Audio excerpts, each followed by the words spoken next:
Assim, como em hora certa, o sol desperta, minha alma atenta e inquieta, desperta um gesto em mim. Minhas mãos procuram, incansáveis, segurar meus sonhos, as miragens, as tuas mãos e enfim. Olha em volta e nada, nada tenho, e tudo que tenho é sem valor. Tento afogar o meu empenho, derramando em gotas minha dor. Olha em volta e nada, nada tenho, e tudo que tenho é sem valor. Tento afogar o meu empenho, derramando em gotas minha dor.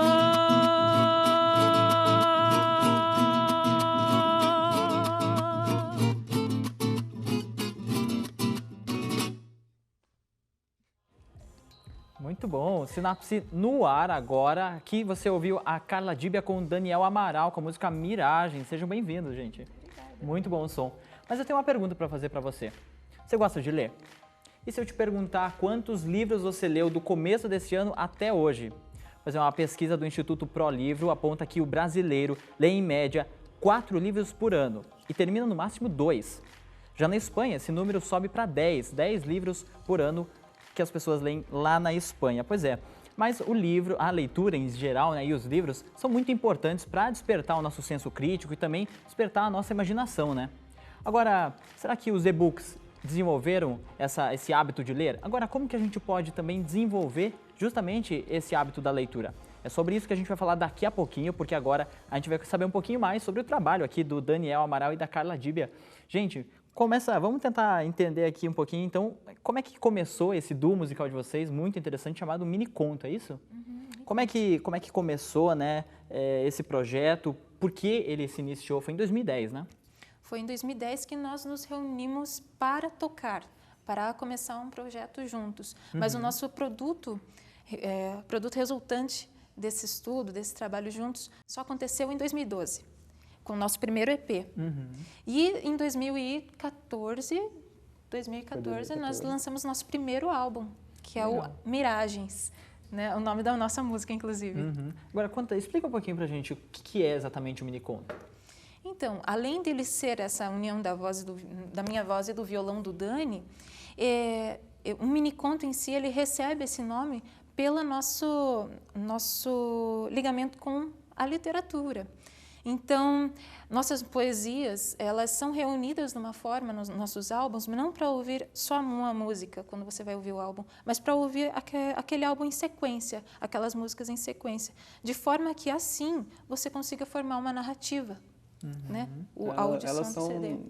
quase episódicas. Exatamente. Então, elas têm, não uma narrativa linear, mas elas têm uma ligação entre si, que a gente aproveita isso, né? A Carla sempre traz as canções que ela compôs, não necessariamente com uma ideia de ter uma linearidade ou uma sequência, e a gente acaba vendo nelas uma possibilidade de trabalhar com isso. E daí a gente junta tudo nos álbuns e explora isso. No Pausa, né? Que foi o nosso último álbum, o pessoal chama de EP, mas não é um álbum mesmo, com 5 músicas, 6 minutos. E a gente trabalha com essa estética do mini mesmo. É mini, uma vez, sem repetição, tudo tranquilo. Muito legal. Agora, e o Miragens? Por que nome desse álbum e como que surgiu essa música mesmo? Essa música, na verdade, ela não saiu para o Mini Conto. Ela foi escolhida para o Mini Conto. Entende como? E, assim, as músicas, no geral, elas vão formando esses episódios e tudo. E tem um personagem, tem toda uma história que nós consideramos meio que na cabeça daquele personagem, talvez por isso o nome Miragens, alguma ligação assim. Entendi. Que justifica, né, o nome do álbum. Entendi. Agora, por que esse projeto surgiu em si? Por que trazer esse nome Mini Conto e justamente esse formato? Da onde que veio essa ideia? A gente estava um pouco de dificuldade de trabalhar com mais instrumentistas. Eu e a Carla, a gente já vinha trabalhando desde praticamente 2009 juntos, né? Em 2010 que a gente fixou mesmo a dupla. E aí, como tínhamos só voz e violão, aí depois de muita discussão, vamos gravar voz e violão. E ficou, vai ficar desse jeito mesmo. E daí, por essa estética ser diminuta, tanto no aspecto estrutural mesmo da coisa, a gente falou, quer saber? O nome do projeto é Mini Conto, a gente vai tocar as músicas sem repetir, as nossas músicas são curtas mesmo. Temos músicas de 30 segundos, vai ser 30 segundos. Não vai ser comercial nesse sentido de estender, dilatar a obra, não, vai ser desse jeito. E acabou ficando Mini Conto por isso. Muito legal o projeto de vocês e agora eu vou pedir para vocês encerrarem o bloco para a gente. Daqui a pouquinho a gente vai voltar trazendo justamente esse tema da literatura, tem tudo a ver nessa dupla espetacular que está aqui no Sinapse hoje, tem tudo a ver com o tema do programa de hoje, a gente volta daqui a pouquinho. Então, por favor, encerre o bloco para a gente. Quando os sinais da idade cortarem suas mãos e a saudade passar pelos vãos das feridas, deixar devagar escorrer os sorrisos que só existiram no seu guarda-pó. Logotipos, empresas e pais te pregaram que a vida é demais, te ensinaram a correr atrás.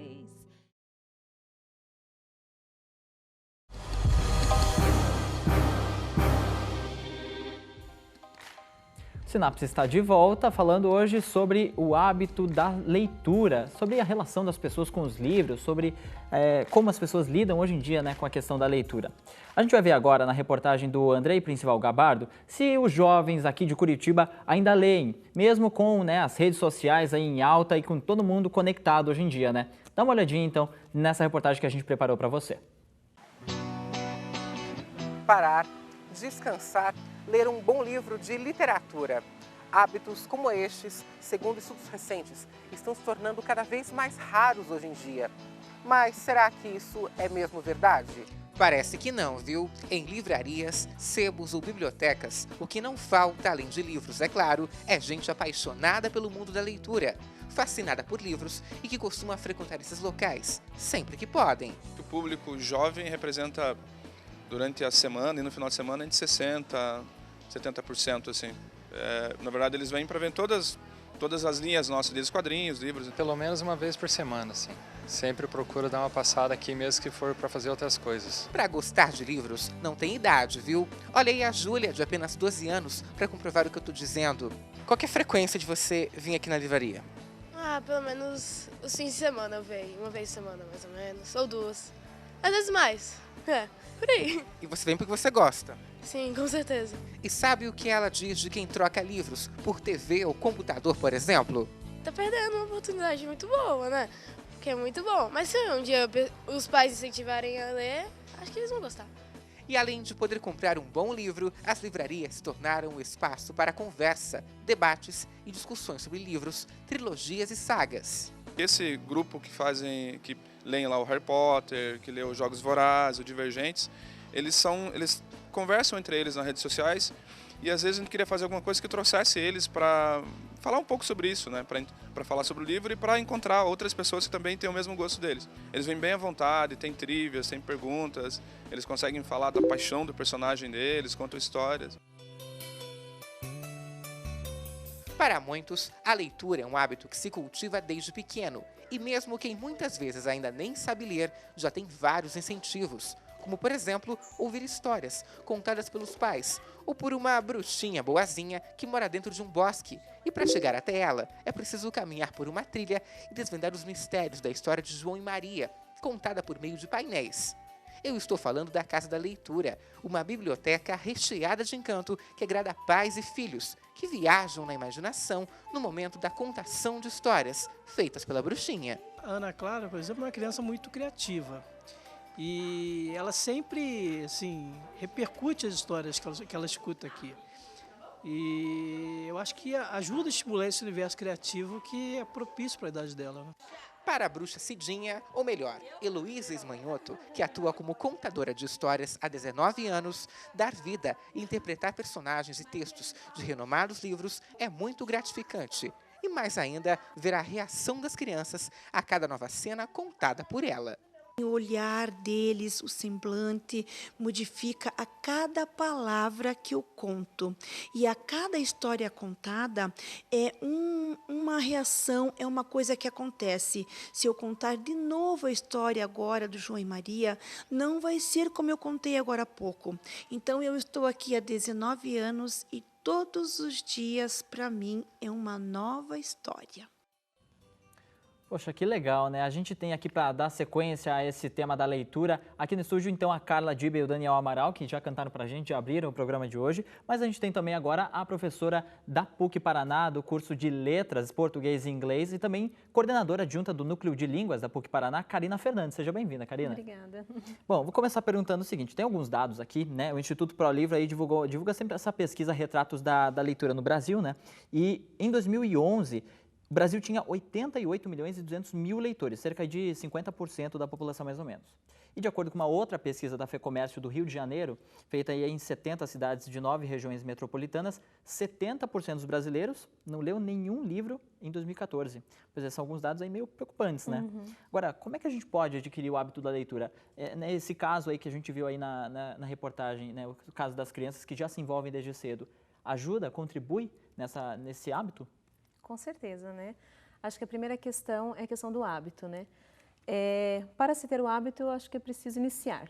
Se você quer fazer uma reeducação alimentar, basta iniciar, né? Se você quer começar a correr, basta iniciar. E acho que a leitura é a mesma coisa, né? Você tem que iniciar, dar o primeiro passo. Acredito que o primeiro passo com algo que você goste, algum assunto que você tenha interesse, mas iniciando você vai criando aquele gosto pela leitura e isso vai acabar tornando-se um hábito, né? Tudo que fazemos várias vezes acaba tornando-se um hábito em nossas vidas. E com certeza o incentivo desde a infância, né, é a melhor forma. Os pais podem interferir nesse incentivo? Podem ser um incentivo? Porque nem sempre, né, porque o pai lê, a mãe lê, o filho vai ler realmente, né? Exatamente. Não adianta o pai ler e a criança não estar vendo o pai lendo, né? Eu acredito que se o pai e a mãe, né, a estrutura familiar, se eles estão lendo, se as crianças estão vendo que os pais têm esse hábito, as crianças vão fazer, né? Eu vejo assim, aquele ditado que a gente diz, né, o exemplo arrasta. Se o pai dá esse incentivo à criança, né, comprando o livro, lendo junto, passando um momento junto, lendo um livro antes de dormir, né, tendo esse convívio familiar de leitura, eu acredito que com certeza a criança vai criar esse hábito e esse gosto da leitura, né? Agora, a obrigação também não é legal, né? Não, a obrigação não é legal. Porém, se a criança vem com esse hábito, ela sabe dessa importância da leitura desde criança e quando ela chega na idade escolar, ela sabe que tem livros que a escola vai pedir que ela leia. Só que ela já sabe da importância da leitura para a vida dela. Então, ela não vai ver esse livro como obrigação. Karina, agora tem uma outra questão que é a seguinte, a falta de interesse, a falta de tempo, até de dinheiro, são alguns dos problemas aí que se enfrentam, as desculpas, né, vamos dizer, que o pessoal apontou até nessa pesquisa que o Instituto ProLivro divulgou, né? E existem também outros problemas que são, né, estruturais mesmo, bibliotecas ruins, bibliotecas sem os livros que a gente precisa muitas vezes, ou até, né, sem estrutura mesmo. Como que a gente pode driblar essas desculpas e também, né, os reais problemas e realmente conseguir ler? Então, primeiro veja assim, tudo é questão de prioridade. Né? Nós damos prioridade para as coisas da nossa vida. Então, nós damos prioridade ao trabalho, à televisão. Então, da mesma maneira, nós podemos dar prioridade à leitura. É uma questão de escolha, nós escolhemos. Então, esse é o primeiro ponto, você saber não ficar dando desculpas, mas sim dar prioridade. Vou desligar a televisão porque eu quero ler, né? Quero criar esse novo hábito na minha vida. Então tá, Karina, a gente volta já já com o Sinapse continuando a falar sobre leitura. Fique ligado, a gente volta daqui a pouquinho.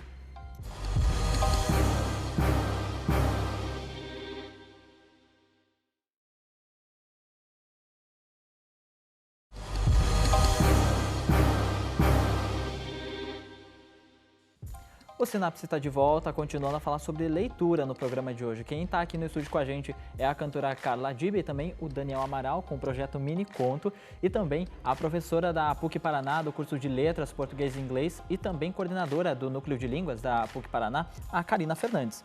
Karina, vamos continuar então falando sobre o tema, né? Existem diferentes tipos de leitura ou não? Acredito que sim, né? Tem aquela leitura, lemos por prazer, né? Então você passa os olhos, você não está tão atento, você, né, é uma leitura mais leve, digamos assim. E existe aquela leitura com objetivos específicos, né? Então de repente você precisa se interessar um pouco mais sobre algum assunto. Então você vai especificamente aquele assunto, aquele conteúdo, vai pesquisar um livro sobre aquele assunto. Ou, de repente, aquela leitura obrigatória, né, que a gente mencionou antes. Você precisa ler aquele livro, você tem um propósito de fazer uma resenha, fazer um resumo, você precisa ler aquele livro. Então, você vai ler de uma maneira mais atenta, minuciosa, né? Exatamente, minuciosa, sublinhando palavra-chave, sublinhando aspectos mais importantes. E o que seria um leitor ativo? Existe? A gente pode classificar esse tipo de leitor ou não? Existem momentos que nós estamos mais ativos na leitura e outros momentos que estamos com outros propósitos ou outros hábitos e a gente dá uma paradinha na leitura. Legal. Bom, vamos agora mostrar para você, no entre aspas, a relação das pessoas com a leitura. Você sabia que antigamente os livros proibidos eram queimados? Dá uma olhada no entre aspas de hoje.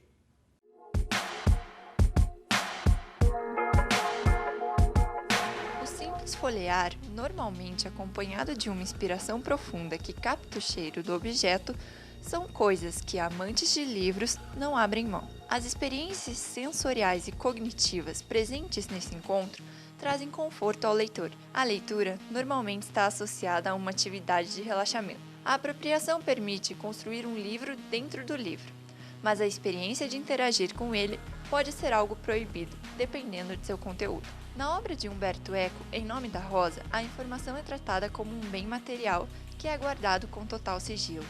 Naquela época, o valor de possuir um livro era outro, sendo ele a única maneira de se obter conhecimento. Mesmo em meio aos avanços tecnológicos que substituem o papel pelo virtual, o livro não perde sua força, sua importância, nem mesmo seu charme. Ainda tem a preferência entre leitores de todas as idades que não abrem mão da experiência sensorial do livro na construção de seu universo imaginário. Legal, Karina, como é que a gente pode definir o leitor brasileiro hoje em dia?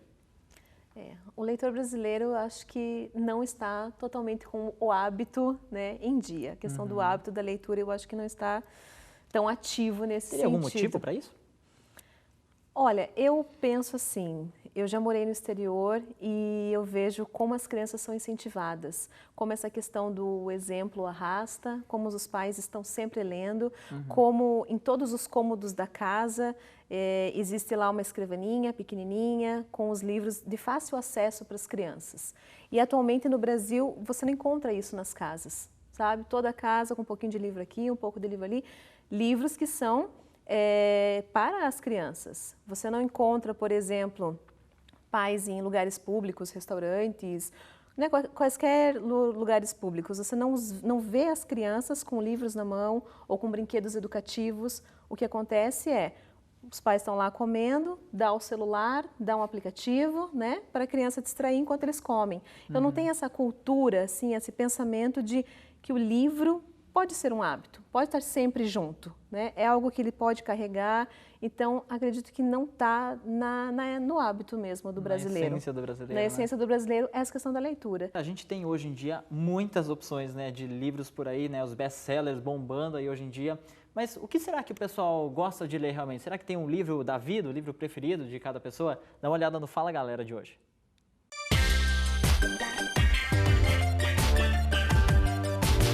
O livro da minha vida é a Bíblia.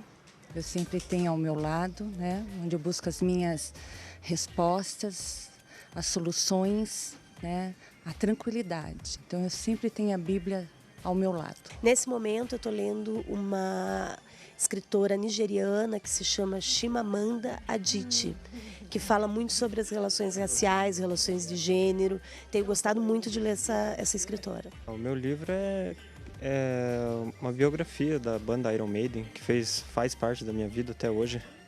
É uma banda assim que mudou o meu estilo de vida. A Máquina do Tempo, do H.G. Wells, marcou bastante a minha vida por causa da história, ficção científica, e teve um grande impacto e me moveu a buscar novas leituras dentro da área. A Cientista que Curou o Próprio Cérebro, de Jill Taylor, que é uma história bem interessante de uma cientista que teve um derrame, e ela conta a história de como ela se salvou desse derrame, e é muito bacana. Recomendo. Vou perguntar para vocês também, né? Qual o livro da vida? Vamos começar com você, Karina. Qual o livro da sua vida? Eu penso assim, claro, a Bíblia é um livro que eu, né, sempre leio, estou sempre folheando, sempre mexendo. Mas eu acho que existem fases, né? Tem aqueles livros de adolescência e, claro, que hoje eu estou numa fase de futura mãe, né? Então, os livros que eu leio é disso, porque eu acredito que o livro nos ajuda, nos auxilia a ter mais conhecimento sobre algum ponto, né? Hoje, difícil uma leitura assim só pelo prazer. E você, Carla, Daniel? Talvez até por meu gosto pela poesia, eu tive um deslumbramento, um encantamento e assim, eu percebi que me influenciou muito com os meus trabalhos, meus escritos, a leitura de Flor Bela Espanca. Especificamente o livro de mágoas, mas os outros também, os livros de contos dela também. Enfim, a autora em si. E você, Daniel? O meu autor favorito, conheço a bibliografia completa, é o Kafka, e mais recentemente é o Gabriel Garcia Marques com 100 Anos de Solidão. Mas, sim. Mas do Kafka tem algum específico, algum livro específico dele? Todos. Todos? A Metamorfose e O Médico Rural são os meus favoritos, né? São os que marcaram mesmo. Legal. Agora, o que é ler para você? Como é que você definiria isso? Ler, para mim, acho que é ampliar um pouco o meu ser, né? Ampliar a minha consciência para além do que eu consigo enxergar e o que eu consigo sentir. Realmente, é trabalhar com a imaginação. Você entrar num mundo diferente do que você geralmente vive. E para você, Karina, para a gente encerrar aqui? Concordo bastante, né, com o que ele falou, mas a questão do aperfeiçoamento pessoal, né? Você está em constante mudança, em constante reflexão, né? E você aperfeiçoar, né? A gente sempre pode melhorar. Então, você vai tendo visões diferentes, conhecimentos novos e você vai melhorando, né? Acho que nesse sentido que eu procuro as minhas leituras. Ok, Karina, muito obrigado pela sua presença aqui no Sinapse de hoje. Uhum. E a Carla e também o Daniel, nosso agradecimento sincero aí, vocês mandam muito bem. A gente consegue encontrar todas as obras lá no miniconto.net, isso? Isso, miniconto.net tem os álbuns para baixar, com as imagens, letras, tudo. Perfeito, e a gente também está nas redes sociais, né, no facebook.com/programa Sinapse e também no Twitter com o @programa Sinapse. Lá tem todas as fotos, tem todas as datas, né, para você poder acompanhar o nosso programa também. Muito obrigado pela presença de vocês mais uma vez e, por favor, agora encerre o programa pra gente. Eu que imaginava como construir estradas no mar e poder partir para encontrar rastros do meu sol. Me pego a rir, sem mais caminhos, sem farol. Eu que imaginava como construir todo o nosso lar, poder te sorrir, sem culpa de amar, junto com meu sol.